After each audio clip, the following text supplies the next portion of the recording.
Well, we have team coverage of this devastating fire. ABC 10's Chris Thomas will take us through the destruction of Greenville. But first, we start with ABC 10's Giacomo Luca. Giacomo, what can you tell us?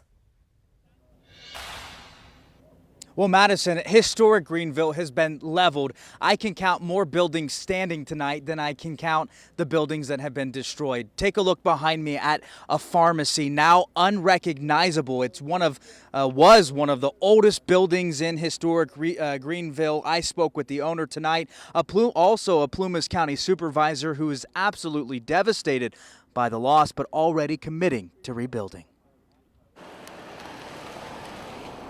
Been here since 1973, and it's really hard to stomach this. Longtime Greenville business owner and Plumas County Supervisor Kevin Goss saw his town for the first time since it was reduced to ash and debris. Now that I've seen this, now I'm better. I'm not great, obviously. This is sad. Despite the widespread destruction, he's committing to rebuilding. It's a slow, arduous, long process that's going to be painstaking. A process 76-year-old Woody Culleton knows all too well. He survived the Camp Fire, California's most deadly and devastating fire in Paradise. We know what it's like. He's here today to offer support from his town, still rebuilding from the 2018 fire. Survivors there are collecting donations to send to a town that suffered a similar fate as theirs. The people that had to run from this fire like we did, it changes you. You're just not the same. Meanwhile, the Dixie Fire continues to excel uncontrollably. The firefight continues as crews begin clearing areas in the burn scar. My heart goes out to the people that lost their homes. So I'm just glad I can come up here and assist with the firefighters and putting these trees down. Trying to make it safe enough for folks to return home.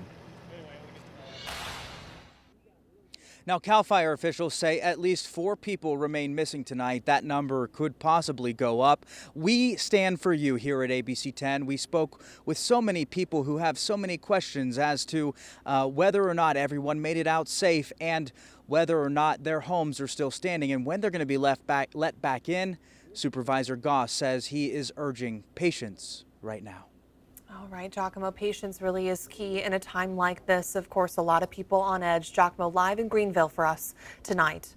And the Dixie Fire has had a huge impact, as you just heard from Giacomo, on the town of Greenville, leaving a path of destruction behind. ABC 10's Chris Thomas was there with an up-close look at the damage.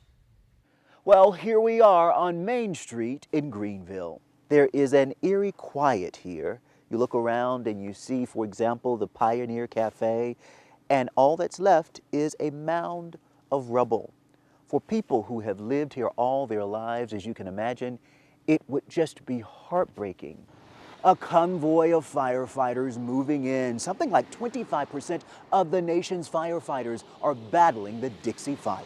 The light of day revealing just an eerie scene here in Greenville. Wildlife, not sure what to make of it.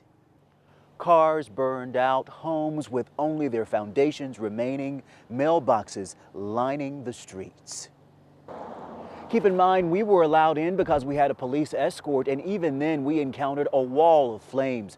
Firefighters doing their very best to try and save more homes and property.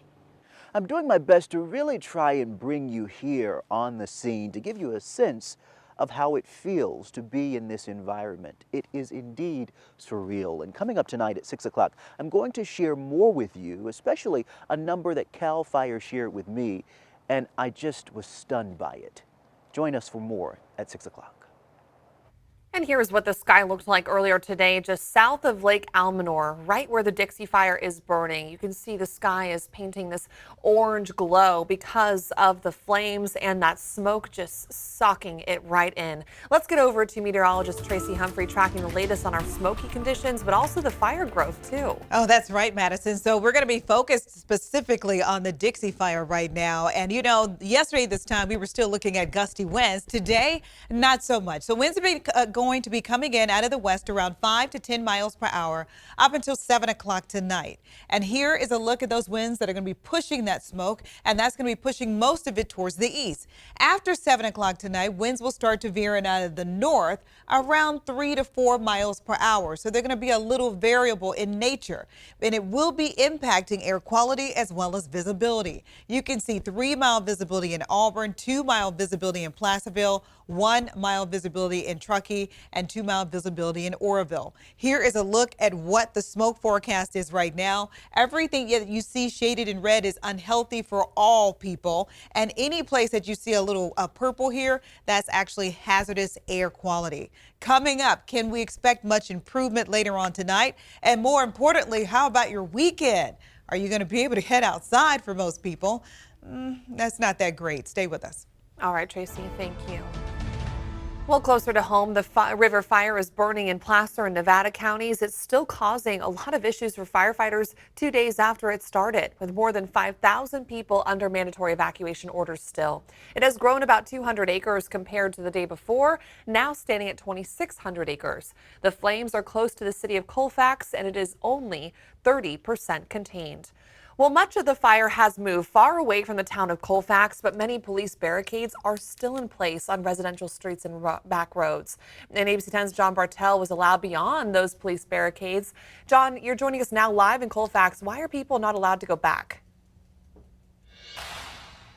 Yeah, well, hey, Madison, one of the reasons they're not allowed to go back is this stuff right here in front of me. Take a look. We got debris, we got trees all over the place. We're on Wildwood Lane here, and after the fire ripped through this area, you can see it just left these trees burning very slowly, and now they're falling down on the ground. Fire crews call them widow makers, and we actually caught video of them in action. Take a look.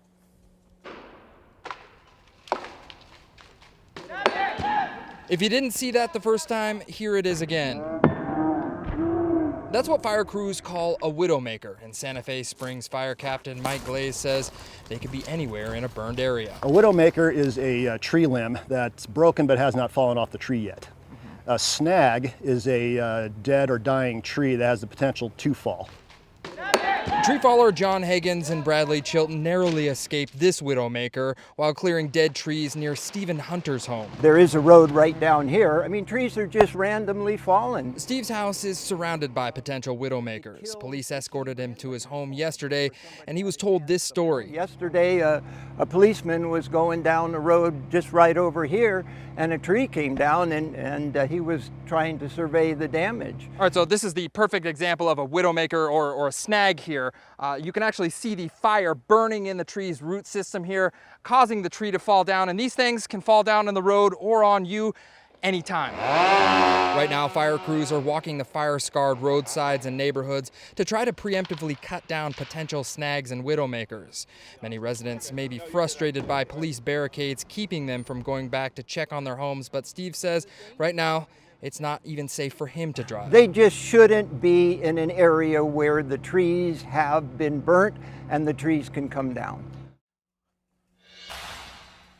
Yeah, and right now it's very unclear when they're actually going to open up these barricades. There's just a lot of this debris all over the place here that's got to get cleaned up. We did see several PG&E crews cleaning up some lines out here as well, but this is something new that we've seen out here. They're starting to put up these unsafe signs here, and this is related to the fire damage outside of the homes and some of these widowmakers out here. So guys, it's going to be quite a while before they can actually open up some of these roads out here in Colfax. Oh, absolutely, John. Patience, again, is key when it comes to a situation like this. John Bartell live near Colfax for us tonight on the River Fire. John, thanks.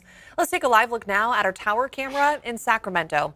As you can see, we are dealing with very smoky skies, all coming from the Dixie and River fires. This is not a surprise what we're dealing with today, because yesterday Tracy Humphrey was talking about how much smoke was going to be coming into our area. Tracy, now tracking the smoke, how long is it going to stay? Well, you know, that's an excellent question, Madison, and in just about 10 to 15 seconds, I'm going to show you how much smoke we're expecting through the evening, also throughout courses of the weekend. So hot and smoky conditions are in the forecast. We just took a look at the Dixie Fire. Now let's take a look at the River Fire. Winds coming in out of the west around 5 to 10 miles per hour, pushing most of that smoke, and the fire will start burning towards the east. And then you'll see it will actually change completely in direction. After 8 o'clock tonight, then it's going to be pushing it towards the west. The takeaway, variable winds that are relatively light going into this evening as well as tonight. Now take a look at the smoke forecast. Unhealthy through the valley, hazardous moving into parts of the foothills. 9 at 30 tonight, still looking at unhealthy air quality. Moving into Saturday, still looking at unhealthy air quality. But what about your Sunday? We'll take a look at the rest of the weekend coming up.